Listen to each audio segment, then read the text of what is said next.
People that came into this country illegally are now involved in criminal enterprise and activity, and we don't have the resources or the will to deport them systematically. Donald Trump has said we're going to move those people out, people who've overstayed their visas. We're going to enforce the law of this country.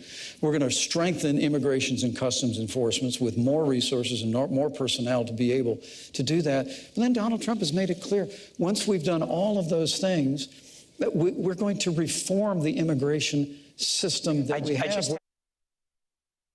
There you heard an interesting exchange, or actually an outline there from Mike Pence about the Trump immigration plan.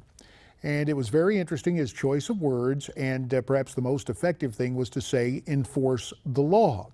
We certainly enforce our rules around here in terms of having lively discussion. And to talk about tonight's vice presidential debate, we are pleased to welcome in via Skype from New York City, Betsy McCaughey, who is standing by to join us with her. Actually, she's from Newsmax, New York. She made it into the studio. Thanks for coming down, Betsy. From Newsmax, Washington, Michael Patrick Flanagan is there with the Capitol Dome right behind him. And via telephone from Southern California, our good friend Michael Reagan. Betsy, ladies first, your take on the vice presidential debate. There are no knockout punches, although there were certainly quite a few jabs from both sides. The most preposterous moment when Tim Kaine tried to not only defend but actually glorify the Iran deal as one of Hillary Clinton's major accomplishments as Secretary of State. Meanwhile, even most Democrats don't defend it, and Americans are still mourning the fact that they see $150 billion going to the leading sponsor of terrorism in the world. Let's turn to the West Coast, to Michael Reagan. Michael, give us your interpretation of what went on tonight. Exactly on that whole Iran. I put out two tweets. One of the tweets said, you know, whoever wins the presidency, I like to have Mike Pence be the vice president of the United States. And the other tweet we just put out with the group I'm sitting and watching was really, you know, pretty simple. They'd like to have these two actually running for president of the United States and put the other two aside because they thought this debate, as I did, was the better of the two debates that we have seen so far. And too bad they're the DC and not the actual candidates going forward. But I think Mike Pence did a great Michael, job. I hate to interrupt you here, sir. We're having a little trouble with the connection. We're going to reconnect with you in just a few minutes. What I was able to discern, Michael Patrick Flanagan, from what Mr. Reagan had to say was that Mike Pence, based on his performance tonight, would make an outstanding vice president, and no matter who is president of the United States. What about Brother Pence tonight? He seemed to be, dare I say it, Mike, almost Reagan-esque. Brother Pence had the night of his life. He really did well. And I think this shows the difference between the Republican approach to these elections and the Democratic approach. We tend to nominate people who can govern, love him or hate him. Trump is not nominated because he's a brilliant campaigner. He's nominated because he'll carry the movement forward and because he'll govern in a way that the electorate, or the Republican electorate, would like him to govern.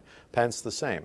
If you want to have someone in the vice presidential at the Naval Observatory living in the vice presidential mansion who's a vicious interrupter and campaigner and someone who's successful at getting in office, we'll vote for Kaine. And that's pretty successful on his part. Democrats elect people who can win elections. Republicans elect people who can govern. And I think in this case, Pence just clocked him. And Kaine really didn't have many retorts other than the same tired talking points. I thought Kaine came out well, but he faded because he had nothing to say.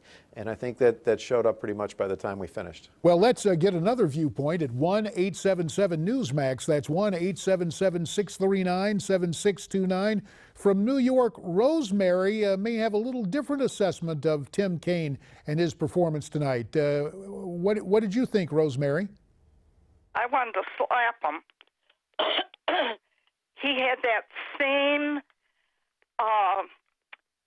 superior look on his face that Hillary Clinton did in the debate, and neither one of them are any brighter than I am. as a matter of fact, not bright enough, because if they were, they wouldn't have the attitude about the country the way they do. I'd like to compliment what Rosemary is saying, because that's right. If Hillary Clinton is president, you're just going to get one lecture after another every single day. What's politically correct, what you can say, what you can't say. All the deplorables in the United States are now going to be lectured by Hillary Clinton and her VP, Tim Kaine. Thank goodness that's not going to happen.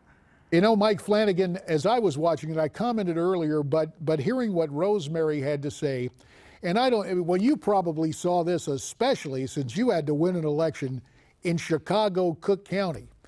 But the left and Democrats have an expectation that oftentimes is realized that the press is on their side. And you could see it tonight with Elaine Kahano quoting the late Lloyd Benson, who was unsuccessful in his attempt to become vice president, not even finding a Republican to quote on the duties of the office. And then when Tim Kaine would say, isn't this supposed to be a discussion, she would hurriedly agree with Kaine to the supposed detriment of Mike Pence. But it didn't seem to bother Brother Pence too badly tonight. I guess that's just a given for those of us who run as Republicans. Oh, especially in Chicago. A very quick story. In 1996, I was running against the future governor of Illinois, Rod Blagojevich, and we had sent some protesters over. And he said in all of his terms in the State House and his previous run for Congress, he had never been protested, and he didn't know what to do when he was protested. You and I, JD, become past masters at this sort of thing and how to handle this problem. And this is, the Democrats sometimes overplay their hands with this because they instill in us an ability to do good work that they don't know that they're teaching us. And I mean, Napoleon once said, never fight your enemies too often, you'll teach them your art of war. And it doesn't pay off for them all the time. It's kind of fun to accept their slings and arrows and work through it and successfully so. A closed circuit to college kids, if you really want to do something different, be a conservative on your campus. It might be detrimental to some of your grades given by the modern day thought police, but if you really want to be a rebel with a cause, become a conservative. You may have a cause for us tonight, a cause to call up with your perspective on the debate at 1-877-Newsmax, 1-877-639-7629.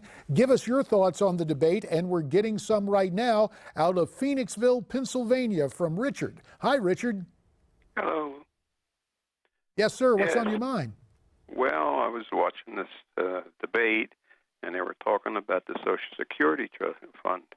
And what I want to know is it was 92 when Clinton said he was going to balance the budget, and he took the money out of the Social Security Trust Fund. And I would like to know what was in that fund the week before and the week after he announced that he balanced the budget, because that was sufficient to infinity as I remember it. And I would like to know. I'd like to see that on TV. Well, I appreciate that. I am not blessed with the encyclopedic mind. However, as I think back to history, and perhaps my co-panelist will correct me if I'm wrong, the first time Social Security funds were raided was actually in the 1960s by Lyndon Johnson to balance the budget, part of his vaunted guns and butter plan. And he gave it a nice name. This is what happens in politics. The name given to it was unified budget, where you took the money set aside for Social Security. On this. Yeah, go ahead, Betsy. Yes, because I can cite a much more recent example. Barack Obama has repeatedly raided the Social Security Fund for disability funds, and that's not what those payroll taxes are for. And of course, and JD, yes, sir. You also have to observe, for your callers' edification, Bill Clinton never balanced anything in his life. He likes to say he balanced the budget, but never once in his 8 years as president did he send a balanced budget to Capitol Hill. The Republican Congress balanced that budget over his dead body, over his repeated veto, and over his objection constantly.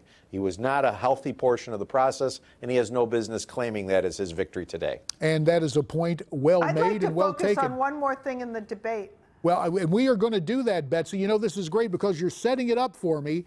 We are going to focus on another aspect of the debate and take some more calls from folks watching at home at 1-877-Newsmax, 1-877-639-7629. Find out what that other portion of the debate Betsy wants to focus on is. We'll get to that, have more of your calls, and try to reestablish contact with Michael Reagan on the West Coast. That's all ahead as we continue here on Newsmax TV.